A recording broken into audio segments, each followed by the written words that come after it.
रसिक श्रोते हो, नमस्कार. मी निर्मला नगरकर. संस्कृत सुभाषित सौरभमध्ये आपलं अगदी मनपूर्वक स्वागत आहे. आजच्या या भागामध्ये आपण रावण रचित शिवतांडव स्तोत्रम यातील 6वा श्लोक पाहणार आहोत. आपण आधी श्लोक ऐकू आणि नंतर श्लोकातील प्रत्येक शब्दाचा अर्थ आणि श्लोकार्थ पाहू. श्लोक असा आहे: ललाट चत्वर ज्वल धनंजय स्फुलिंग भा निपीत पंचसायकम नमन निलिंपनायकम सुधामयूख लेखया विराजमान शेखरम महाकपाली संपदे शिरो जटालम अस्तु नः. असा हा श्लोक आहे. पहिला शब्द आहे ललाट. ललाट म्हणजे कपाळ. चत्वर याचा अर्थ प्रदेश. ललाट चत्वर म्हणजे भाल प्रदेश. चत्वराचा अर्थ वेदी असा सुद्धा होतो. त्यामुळं कपाळरूपी वेदीवर. ज्वलत म्हणजे जळणारा. धनंजय याचा अर्थ अग्नी. स्फुलिंग भा, स्फुलिंग त्या अग्नीच्या ज्वाळा आणि भा म्हणजे तेज. निपीत पंचसायकम हा पुढचा शब्द आहे. निपीत याचा अर्थ प्राशन केले, पिऊन टाकले. पंचसायकम, सायक याचा अर्थ आहे बाण आणि पंच म्हणजे 5. 5 बाण हे ज्याचं शस्त्र आहे असा तो मदन कामदेव. नमन म्हणजे नमस्कार करणारा.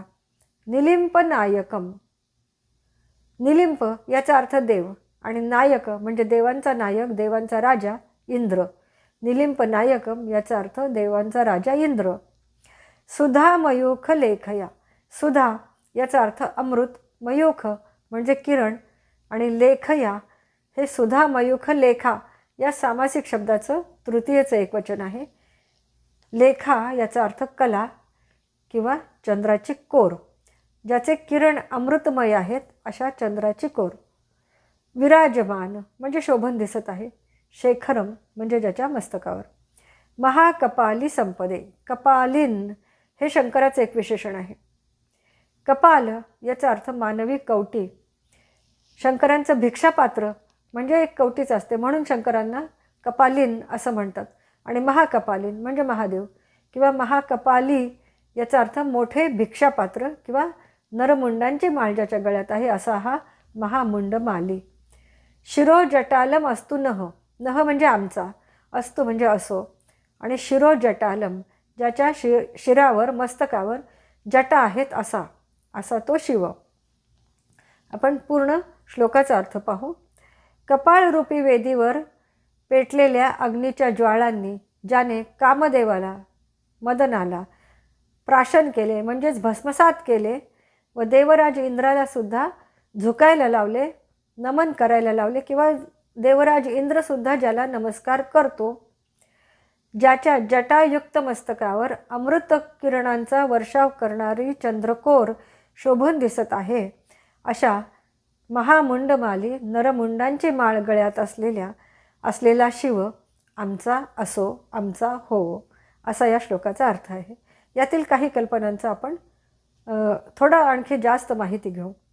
पंचसायकम हे कामदेवाचं विशेषण आहे.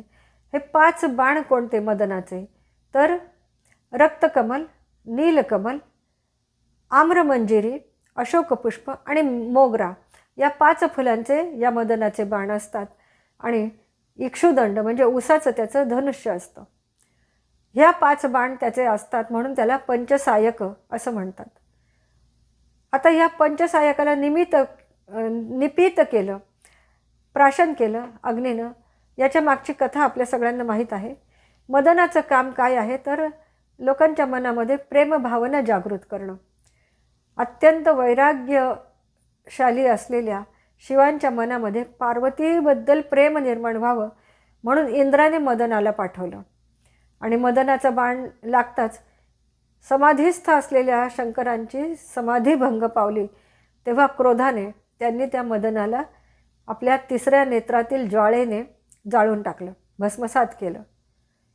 आणि म्हणून जणू काही एक प्रकारे त्यांनी इंद्राला सुद्धा झुकवलं अशी इथे कल्पना आहे. म्हणजे पंचसायक मदनाला अग्नीने प्राशन केलं याचा अर्थ अग्नीने भस्मसात केलं आणि त्याला पाठवणाऱ्या इंद्राला सुद्धा एक प्रकारे इंद्राचा सुद्धा गर्व हरण केला. तो इंद्रसुद्धा शंकरांपुढे झुकला असा इथे भावार्थ आहे.